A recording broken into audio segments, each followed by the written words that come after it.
사라졌습니다. 젊은 유생, 이도겸은 단정한 백색 도포를 여미며 천천히 걸었습니다. 그의 곁에는 함께 온 친구가 있었습니다. 도겸아, 개성까지 왔으니 이곳에서 가장 유명한 기생인 청매를 보지 않고 가면 헛걸음한 것이나 다름없지 않겠느냐? 친구는 능청스러운 표정으로 도겸의 어깨를 툭 쳤습니다. 개성은 다양한 상인이 오가며 번성한 상업 도시였고 그에 따라 유흥 또한 다른 지역에 비해 더욱 더 개방적인 곳이었습니다. 그 중에서도 청매라는 기생은 단연 독보적인 존재였습니다. 그녀의 미색과 재능은 한양까지 소문이 퍼질 정도였고 많은 선비들이 그녀를 보기 위해 일부러 개성을 찾기도 했습니다. 하지만 도겸은 시큰둥한 표정을 지으며 고개를 저었습니다.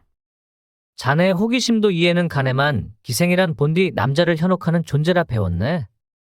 천한 기생년이 아무리 재주가 있다 한들 기생일 뿐인데 어찌 학문을 배우는 우리 같은 선비들과 말을 나눌 수 있겠는가?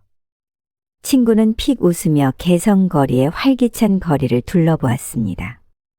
활발한 상업도시라 그런지 한양에선 보기 힘든 자유로운 분위기였습니다. 상인들이 쉴 새 없이 오가며 흥정을 했고 저잣거리 한쪽에서는 공연패들이 흥을 돋우고 있었습니다. 행인들 사이에는 부녀자들도 제법 많았고 심지어 몇몇은 남정네들과 스스럼 없이 대화를 나누는 모습도 보였습니다. 한양이라면 상상도 할 수 없는 일들이 개성에서는 흔한 일인 듯 보였습니다. 이윽고 저녁이 가까워지자 기생들이 타는 가마가 하나 둘 모습을 보이기 시작했습니다. 그런 모습을 보고 친구는 도겸에게 다시 말을 건넸습니다. 아니, 자네는 이 모습을 보고도 흥분이 되지 않는단 말인가? 자네 말대로라면 어찌하여 한양의 수많은 선비들이 청매를 만나러 개성까지 오는 것이겠는가? 자네는 그 고지식한 성격도 고쳐야 할 것일세. 항상 그리니 돈이 하면서 가끔가다 일탈이라고는 한평생 없으니 인생의 재미를 모르지 않는가? 자네가 천하게 여기는 청매란 기생은 말일세. 단순한 기생이 아니라 시와 글을 논하는 여인이라 하지 않는가? 내 자네의 버즈로서 자네가 그리 돌부처처럼 구는 모습은 더 이상 두 눈 뜨고는 못 보겠네. 도겸은 여전히 미심쩍다는 듯한 표정을 지었으나 친구의 말이 완전히 틀린 것만은 아니었습니다. 자신도 한양에서 청매에 대한 이야기를 들은 적이 있었지만 그는 기생이라는 존재 자체에 대해 신뢰가 없었습니다. 도겸에게 있어 기생이란 존재는 본디 남자를 즐겁게 해주는 존재 그 이상 그 이하도 아니었기 때문이었습니다. 또한 실제로 글 공부에만 매진하느라 여인이라고는 접해본 적이 없어 수총각인 자신이 그런 곳을 가는 것 또한 부담이라고 느꼈습니다. 하지만 도겸의 표정을 본 친구는 다시 한번 그에게 말했습니다. 일단 오랜버제 부탁을 한 번만 들어주게나. 자네가 청매를 보고 이야기를 나눈 후에 후회하여도 늦지 않지 않겠는가? 이리도 야박한 인간일 줄 알았으면 내 자네의 버지 되지도 않았네. 도겸은 가볍게 웃으며 친구를 바라보았습니다. 어찌 그렇게까지 말하는 것인가? 내 내키지는 않으나 자네의 부탁이니 이번 한 번만 부탁을 들어주도록 하겠네. 친구는 그 말을 듣고는 도겸에게 일부러 의미심장한 미소를 지으며 덧붙였습니다. 아이고 정말인가? 그렇고 말고 내 기분이 좋으니 술값은 내가 내도록 하겠네. 다시 한 번 말하지만 청매를 만나러 간 선비들이 되려 그녀에게 감탄하고 돌아간다는 이유가 다 있다고 할세. 그렇게 도겸과 친구는 개성 최고의 기생, 청매가 있는 기방으로 발걸음을 돌렸습니다. 기방에 도착하자 화려한 등불이 비치는 넓은 마당이 눈에 들어왔습니다. 기방에서는 부드러운 검은고 소리와 사내와 여인들의 웃음소리가 어우러져 몽환적인 분위기를 자아냈습니다. 그렇게 기방의 분위기에 취해갈 때쯤 어느새 기방의 기녀들을 관리하는 행수기생이 그들을 반갑게 맞이하였습니다. 어머, 이렇게 멋진 나리들께서 저희 기방을 찾아주시다니 영광입니다. 행수기생은 살짝 고개를 숙이며 부드러운 미소를 지었습니다. 어떻게 찾으시는 여인이라도 있으시옵니까? 친구는 기방의 분위기에 취해 기분이 들뜬 듯 싱긋 웃으며 대답했습니다. 한양에서 온 선비들이요. 개성에서 제일 간다는 청매라는 여인을 보고 싶어 찾아왔어. 그 말을 들은 행수기생은 난처한 얼굴로 손을 흔들며 말했습니다. 어머 어쩌지요. 아시다시피 청매는 워낙 찾는 분들이 많아 지금 바로 보여드리기는 어렵습니다. 그래도 나리들은 운이 참으로 좋으시네요. 오늘은 다행히 조금만 기다리시면 될 것 같습니다. 먼저 방으로 안내해드릴 터이니 두 분께서 이야기를 나누시는 게 어떠실지요? 이리도 어여쁜 여인이 안내해 주시는데 거절할 이유가 있겠소이까? 얼마든지 좋소이다. 어서 안내해 주시게나. 도겸아, 이봐라 우리가 운이 좋다지 않다느냐? 오늘 놀기에 아주 딱 좋은 날이로구나. 들뜬 친구와 달리 도겸은 천안 기생을 보기 위해 자신이 기다려야 한다는 사실을 도무지 이해할 수 없었습니다. 하지만 청매가 도대체 어떤 여인이길래 많은 이들이 그녀를 찾는 것인지 궁금증이 피어올랐습니다. 그는 속으로 청매라는 여인이 그저 과장된 소문의 주인공일 뿐이라고 생각하려 했지만 이내 고개를 들고는 행수기생의 안내에 따라 안으로 들어섰습니다. 방 안에는 은은한 향이 감돌았고 벽에는 멋들어진 서화가 걸려 있었습니다. 그런데도 도겸은 어딘가 불편한 기색을 감추지 못하고 있었습니다. 아이 참, 도겸아 어깨에 힘 좀 빼거라. 양반놈이라고 여기까지 와놓고서 이리도 뻣뻣하면 사내대장부로서 어찌 더 큰 일을 할 수 있겠는가? 친구가 장난스레 그의 어깨를 두드리며 말했습니다. 도겸은 피식 웃으며 고개를 돌렸지만 여전히 기방의 분위기에 녹아들 생각은 없어 보이는 듯 했습니다. 이윽고 도겸과 친구는 술잔을 주고받으며 이야기꽃이 무르익어 갈 때쯤 방문이 스르륵 열리며 고운 한복을 차려입은 기생 두 명이 부드러운 미소를 지으며 그들을 맞이했습니다. 그리고 그들 사이로 푸른 한복을 입은 한 여인이 조용히 등장했습니다. 도겸은 그 여인에게 눈을 뗄 수가 없었습니다. 도겸과 눈이 마주친 푸른 한복을 입은 기생은 맑은 눈동자로 도겸을 바라보며 부드럽게 미소 짓고는 그의 옆자리에 앉았습니다. 저는 청매라고 합니다. 이리 귀한 분들을 오래 기다리게 하셨다니 참으로 죄송합니다. 한양에서 오셨다 들었습니다. 먼 길 오시느라 수고가 많으셨을 터인데 어찌 술과 음식은 입에 맞으실지요? 청매는 가녀리지만 힘있는 목소리로 도겸에게 말을 건넸으나 도겸은 그녀의 말에 묵묵부답하며 그저 술을 마실 뿐이었습니다. 그런 도겸의 모습을 본 청매는 오히려 웃으며 말을 건넸습니다. 나으리께서는 사내대장부시라 그런지 무게감이 있으시네요. 저는 그런 나으리가 마음에 드니 제가 마음에 들지 않으시더라도 우선 여인의 술 한 잔 먼저 받으시지요. 술 한 잔에 마음이 움직이기도 하는 법이라고 하지 않습니까? 그녀는 우아한 손짓으로 도겸의 술잔에 술을 따랐습니다. 그녀가 옆으로 다가오자 기분 좋은 향이 그의 코끝에 감돌았고 손끝이 살짝 도겸의 손을 스쳤습니다. 도겸은 처음 느껴보는 여인의 손길에 약간 움찔하였지만 그의 마음은 여전히 청매를 천한 기생으로 바라볼 뿐이었습니다. 하지만 청매는 그러한 모습을 보고 가볍게 미소 지으며 다시 한번 술을 따르고는 말을 이었습니다. 홍 나리께서는 글 공부를 하시는 선비님이 아니라 수행을 하시는 중이라도 되신답니까? 이리도 반응이 없으실 뿐더러 저는 나리와 이야기 한 자락 나누려 했을 뿐인데 마치 돌부처 앞에 서 있는 듯하니 원통할 따름이옵니다. 도겸은 순간 당황하여 눈을 피하며 황급히 손을 저었습니다. 무례하면서도 당돌한 여인의 모습에 당황한 듯 보였습니다. 아, 아닙니다. 그런 뜻이 아니오. 그때 친구가 능청스럽게 웃으며 분위기를 풀려는 듯 나섰습니다.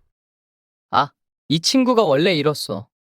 글 공부밖에 모르는 사람인지라 이리 어여쁜 여인하고는 대화를 접해본 적이 없는 친구일세. 그러니 이렇게 굳어버릴 수밖에. 그러자 청매는 다시 한번 웃으며 말을 이어나갔습니다. 그러시군요. 저는 도를 수행 중이셔서 말이라도 못하시는 줄 알았지 뭡니까? 저의 무례를 너그럽게 용서하시지요. 말 한마디가 천냥 빚을 갚는다는 말이 있지 않습니까? 그래도 너무 그리 불편하게 계시지 마시지요, 나으리. 저 같은 기생도 나으리들처럼 학문을 사랑하고 세상의 이치를 논하는 것을 좋아한답니다. 어떤 이야기든지 편하게 나눌 수 있다면 그 또한 나으리에게도 하나의 경험이 되지 않겠습니까? 도겸은 자신에게 계속해서 따뜻하게 대하는 여인에게 자신도 모르게 존댓말로 대답하였습니다. 그럴 기회가 된다면 좋겠습니다. 도겸과 청매가 술잔을 나누며 이야기를 나누고 있을 때 도겸의 친구는 이미 술 기운에 취해 얼굴이 빨갛게 달아올라 있었습니다. 그는 자리를 털고 일어나더니 고개를 갸웃하며 웃으며 말을 꺼냈습니다. 이리도 어여쁜 여인들과 술을 함께 마시니 기분이 참 좋소. 하지만 우리가 사내인지라 여인에게는 없는 것을 달고 태어났으며 여인의 몸에 대해서는 전혀 알 수가 없으니 내 그대들처럼 어여쁜 여인들에게 물어볼 것이 있소이다. 친구는 술잔에 담긴 술을 한 번 더 마시며 웃음을 지었습니다. 술기운에 취해 점점 더 말이 많아지고 있던 그는 청매와 다른 기생을 바라보며 궁금증을 풀고 싶어하는 표정을 지었습니다. 청매는 친구의 말에 별일 아니라는 듯 미소를 지었지만 도겸은 친구를 당황스러운 눈빛으로 바라보며 그를 말리려 했지만 이미 친구는 도겸의 말을 들을 생각이 없어 보이는 듯 했습니다. 청매는 부드러운 목소리와 여유로운 태도로 미소를 지으며 말했습니다. 사내의 몸으로는 절대 여인의 몸과 같이 느낄 수는 없을 터이니 나리께서 그리 궁금해하시는 것이 무엇인지 물어보시지요. 친구는 옳다구나 하고 술잔을 흔들며 계속해서 말을 이어갔습니다. 아, 글쎄 말이오. 이전에도 이 도겸이놈과 이야기를 나눈 것인데 여인에게 있어서 약물의 크기가 중요하다고 생각하오. 그런데 저 친구는 크기가 아니라 마음이라고 하니 그것을 확실히 알아야겠소. 그렇다면 그대들의 생각은 어떤지 궁금하오. 어찌 대답해 줄 수 있겠소이까? 도겸은 친구의 말을 듣고는 부끄러운 듯 얼굴이 발그레해지며 다시 한번 그를 말리려고 했지만 이미 친구는 술기운에 취해 도겸을 쳐다보지도 않았습니다. 청매는 웃음을 머금고 고개를 살짝 갸웃했습니다. 그러면서도 여전히 우아하게 술잔을 들고 미소 지으며 말을 이었습니다. 어머 나리도 참 짓궂으시네요. 그래도 이리도 궁금해하시니 제가 아는 대로 말씀드리도록 하겠사옵니다. 여인들이 보배로 여기는 남자의 약물에 대해 말씀하셨으니 그에 대해 조금 더 자세히 설명드리겠습니다.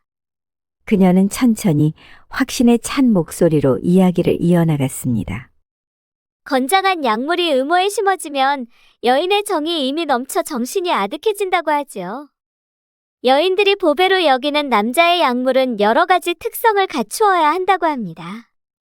친구는 조금 더 진지한 표정을 지으며 귀를 기울였습니다. 청매는 그들이 관심을 갖고 있는 걸 확인한 뒤 미소 지으며 계속해서 말했습니다.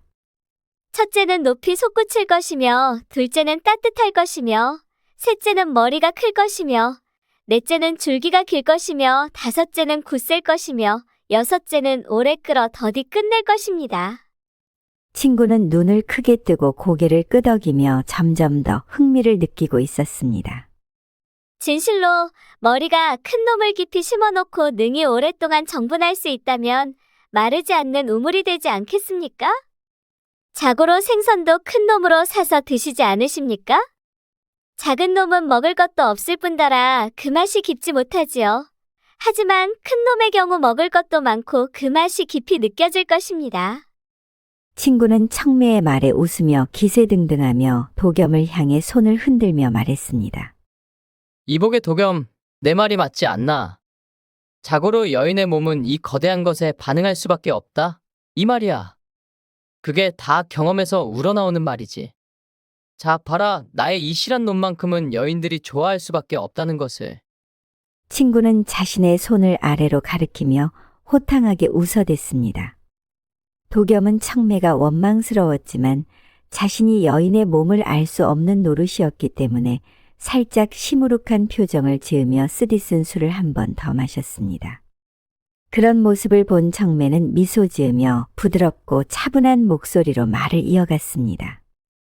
이제 진정하시고 앉아보시지요. 더 할 이야기가 있사옵니다. 친구는 청매의 말을 듣고 고개를 끄덕이며 술잔을 한 번 더 들었다가 다시 내려놓고는 대답했습니다. 아, 그렇고 말고.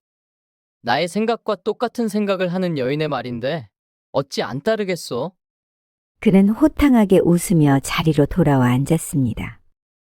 도겸은 여전히 시무룩한 표정으로 술잔을 들며 입술을 삐죽 내밀었습니다. 청매는 그런 그를 웃으며 그를 칭찬하고는 부드러운 목소리로 말을 이어갔습니다. 어머, 점잖으셔라. 약물의 크기가 크면 좋긴 하지만 크기만으로 여인을 얻을 순 없습니다. 그저 하룻밤의 쾌락에 불과할 뿐이지요. 여인은 그런 것에 일시적인 만족을 느낄 수 있지만 결국 그것은 속이 빈 강정에 불과하답니다. 도겸은 청매의 말을 듣고는 어느덧 그녀가 편해진 듯 고개를 끄덕이며 술잔을 내려놓고는 입을 열었습니다. 그렇고 말고. 자고로 여인은 꽃과 같으니 그 아름다운 꽃을 피워내고 가꾸기 위해서는 열과 성을 다해야 하고 말고. 그는 확신에 찬 목소리로 말을 이었습니다. 그저 크기만 믿고는 꽃을 제대로 피울 수 없지. 꽃을 가꾸는 자의 손길과 마음이 중요하니 여인도 마찬가지 아니겠나. 청매는 도겸의 말을 듣고 고개를 끄덕이며 부드럽게 웃었습니다. 맞습니다. 그녀는 차분한 목소리로 이어갔습니다. 약물의 크기만 믿고 얻은 여인은 일시적인 쾌락을 즐길 수는 있으나 오래가지 못할 것입니다. 결국 더 큰 약물을 가진 사내를 쫓아갈 수밖에 없지요. 가장 중요한 것은 여인을 진심으로 사랑하는 마음이 가장 중요하지 않겠습니까? 크기와 기술도 중요하지만 그보다 더 중요한 것은 마음의 깊이와 서로에 대한 존중이라고 생각하옵니다. 꽃이 피기 위한 조건이 많듯 사람의 마음도 그렇게 진지하게 다가가야 하는 것이지요. 모든 것이 조화로워야 여인을 품음에 있어 방앗간이 아니더라도 떡 찢는 소리가 날 수 있을 것이며 마르지 않는 우물을 만들어낼 수 있을 것이옵니다. 도겸은 청매의 말을 듣고는 웃으며 친구에게 술잔을 들이밀고는 말을 건넸습니다. 자, 이 여인이 하는 말을 들었지? 크기가 다가 아니라고. 사랑하는 여인을 위하는 마음도 중요한 게 맞지 않겠는가?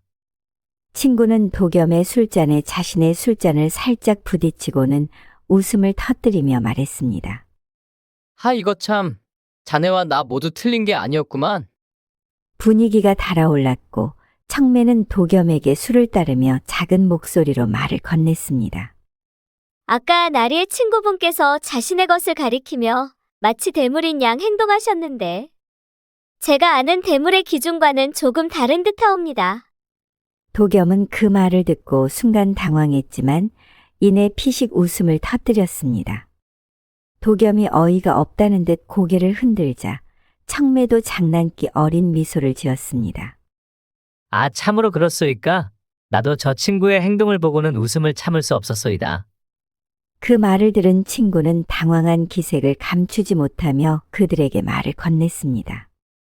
아니, 무슨 재밌는 이야기를 하길래 그리 웃는 것이냐? 나도 좀 같이 웃자. 나리의 크나큰 것에 대해서 이야기를 좀 나눴습니다만 나리의 것은 기준에 적합하지 않은 듯합니다.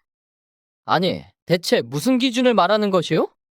그대가 보기라도 했단 말이오? 이복의 도겸, 참 어이가 없지 않은가? 청매는 웃음을 머금으며 천천히 고개를 저었습니다. 자고로 사내를 볼 땐 코가 크고 손과 발이 커야 하며 어깨가 넓고 다리가 길어야 한답니다. 그런데 아까 보니 여기까지만 하겠습니다. 친구는 얼굴이 붉어지며 괜히 목덜미를 긁적였습니다. 보지도 않고 그런 말씀을 하다니 너무한 것 아니오? 청매는 장난스럽게 손을 흔들며 말했습니다. 어머나, 기분 나쁘셨을까요, 나리? 어디 그럼 직접 확인이라도 해봐야 하겠습니까? 허나 굳이 보지 않아도 여태껏 나리의 말과 행동을 보아하니 감이 오는걸요. 도겸은 그 모습을 보며 피식 웃음을 터뜨렸습니다. 그만하게. 여인의 말을 들어보니 대물의 기준에 맞추려면 아직 멀었구만. 결국 중요한 건 크기가 아니라 마음과 기술이라는 걸 깨달아야 하지 않겠나? 친구는 어쩔 수 없다는 듯 헛기침을 하며 술잔을 들었습니다. 자, 우리 모두 틀린 말은 하지 않았소. 결국 이 논쟁은 모두 여인을 위하는 마음에서 시작한 게 아니겠소? 그는 뻘쭘한 듯 웃으며 도겸과 술잔을 부딪혔습니다. 도겸도 술잔을 들며 고개를 끄덕였습니다. 자네 말이 맞구만 그래. 자, 한 잔 마시며 다른 이야기나 해보자고. 좋습니다. 그럼 제가 문제를 하나 드리겠습니다. 어디 한번 말해보시지요. 자고로 사람의 입은 한 개라고 생각하시겠지만 사내와 달리 여인의 입은 몇 개라고 생각하십니까? 입이라니 사람의 몸에서 입은 한 개가 아니요? 친구는 도겸의 답을 듣고는 피식 웃으며 대답했습니다. 아닐세 도겸, 여인의 몸은 사내와 달라서 입은 2개지. 어째서 그러한 것인가? 여인은 다른 곳으로도 밥을 먹는다는 말인가? 청매는 그들의 답을 듣고는 웃으며 말을 이어갔습니다. 나으리께서는 정말 아무것도 모르시네요. 친구가 청매의 말을 거들며 말했습니다. 내가 말하지 않았소. 이놈이 여인에 대해서는 아무것도 모르니 잘 좀 알려주시게나. 친구분께서 맞추셨습니다. 여인의 입은 위에 한 개, 아래에 한 개, 총 2개입니다. 그렇다면 어느 입이 더 나이를 먹었을지도 맞춰보시지요. 도겸은 그제서야 이해가 간다는 듯 당황해했으며 친구는 웃으며 한 번 더 고민하더니 말을 이어갔습니다. 그야 물론 아랫입이 더 나이를 먹지 않았겠소? 나으리께서는 어찌하여 그리 생각하셨습니까? 여인의 윗입에는 수염이 없으나 아랫입에는 수염이 있으니 당연히 그러하지 않겠소? 어머, 하지만 윗입에는 이빨이 있는걸요? 아랫입에는 이빨이 없지 않습니까? 게다가 윗입은 밥을 먹고 살지만 아랫입은 우유를 먹고 사니 아랫입이 당연히 더 어리지 않겠습니까? 그리고 윗입은 어느 정도 먹고 나면 더 안 먹지만 아랫입은 먹어도 끝없이 먹고 싶어 하니 아랫입이 더 어린 것이 정답이옵니다. 하, 도겸아 이거 참. 내 오늘 여인에 대해서 한 번 더 배우고 가는구나. 도겸은 여인에 대해서 알지 못했지만 새로운 것을 배운 듯 그저 뻘쭘한 미소를 짓고 있었습니다. 그렇게 시간이 더 흐르고 어느덧 도겸도 연거푸 마신 술로 술 기운이 오르게 되었고 깊은 한숨을 내쉬었습니다. 사실 나는 기생이라는 여인들을 이해하지 못하였소. 천한 신분에 사내들에게 웃음을 팔고 술을 따르는 것 외에 무엇이 있겠나 싶었소. 하지만 도겸은 청매를 바라보았습니다. 그녀는 가만히 술잔을 매만지며 흥미롭다는 표정으로 도겸의 말을 기다리고 있었습니다. 그대를 만나고서야 깨달았소. 나는 편견에 사로잡혀 있었소. 기생이란 단순히 남자들의 환심을 사는 것이 아니라 분위기를 이끄는 법을 알고 사람을 읽고 말 한마디로 상대를 쥐락펴락하는 사람들이었소. 그저 천하다고 여겼던 것이 실은 나와 같은 선비들보다 편견에 사로잡히지 않고 더 깊은 생각과 지혜를 가졌다는 것을 알게 되었소. 그는 씁쓸한 미소를 지으며 잔을 비웠습니다. 내가 미안하오. 청매는 조용히 미소를 지었습니다. 그녀는 천천히 잔을 기울이고 나서 부드럽게 입을 열었습니다. 나리께서 솔직하게 말씀해 주시며 사과도 하셨으니 그럼 된 것이옵니다. 사내들은 기생이 곧 천하다 말하지만 정작 그들이 우리 없이는 술자리를 즐기지도 못합니다. 웃음을 사고 위로를 사고 때로는 우리가 나누는 말에서 깨달음을 얻기도 하지요. 그런데도 우리를 천하게만 여긴다면 그것이야말로 모순이 아니겠습니까? 도겸은 아무 말도 하지 못한 채 그녀의 말을 곱씹었습니다. 청매는 다시 그를 바라보며 가볍게 웃었습니다. 그래도 이렇게라도 알아주니 다행입니다. 나리께서는 오늘 크게 배우신 셈이지요. 도겸은 청매의 말에 동의하며 고개를 끄덕였습니다. 그렇게 청매와 도겸의 대화는 밤이 깊어질수록 더욱 깊어졌습니다. 문학과 철학, 인간의 도리에 대한 논쟁이 오갔습니다. 도겸은 처음에는 그녀를 단순한 기생으로 치부했지만 대화를 거듭할수록 그녀가 가진 깊은 사색과 지혜에 놀라기 시작했습니다. 그는 자신이 단순한 편견 속에 갇혀 있었다는 사실을 깨달았습니다. 어느덧 도겸은 술 기운이 온몸에 퍼졌고 청매는 그런 그를 살펴보더니 조용히 입을 열었습니다. 많이 취하셨습니다. 이제 들어가시지요. 그제야 도겸은 주변을 둘러보았고 어느새 친구는 술에 취해 골아떨어져 있었습니다. 곁에서 들려오는 고른 숨소리가 어찌나 태평스러운지 도겸은 허탈하게 웃으며 이마를 짚었습니다. 다음 날에도 도겸의 머릿속에서는 청매와의 대화가 맴돌았습니다. 도겸은 자신의 흔들리는 마음이 불편했습니다. 청매를 만나기 전까지는 기생이란 존재는 술잔을 기울이며 한낱 즐거움을 주는 존재일 뿐이라 생각했지만 어제 자신이 본 기생은 틀에서 벗어나 있었던 것입니다. 그녀와 대화를 나누다 보면 자신이 배우고 있다는 느낌이 들었습니다.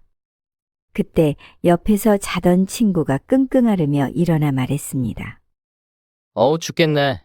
내 어찌 여기서 자고 있는 것인가. 속이 뒤집혔으니 뜨끈한 국물이나 먹으러 가세. 친구의 말에 도겸은 결심한 듯 말했습니다. 어찌 기생의 신부님에도 이리도 말에 힘이 실려 있는 것이더냐? 미안하지만 밥은 혼자 먹게나. 나는 청매를 만나러 가야겠네. 친구는 머리를 붙잡고는 눈을 크게 뜨며 도겸을 다그쳤습니다. 자네 기생에게 빠진 것인가? 절대 그리 돼선 안 되네. 정신 차리게나. 기생은 그저 우리 같은 사내놈들의 기분을 맞추기 위해 얼마든지 분위기를 맞춰준다는 것을 모를 리 없지 않는가. 그런 친구의 다그침에도 개의치 않고 도겸은 자리에서 일어났습니다. 개성에 한적한 오후 도겸은 서책을 품에 안고 청매의 집을 찾았습니다. 기방의 문을 두드리자 청매가 미소를 머금고 그를 맞이했습니다. 또 오셨군요, 나리. 제게 학문이라도 가르쳐 주시려는 겁니까? 어찌하여 서책을 들고 찾아오시니 이게 웬일입니까? 그대와의 대화가 흥미로웠소. 단순한 술자리가 아니라 좀 더 깊이 있는 이야기를 다시 한 번 더 나누고 싶어 찾아왔소. 청매는 도겸을 천천히 살펴보았습니다.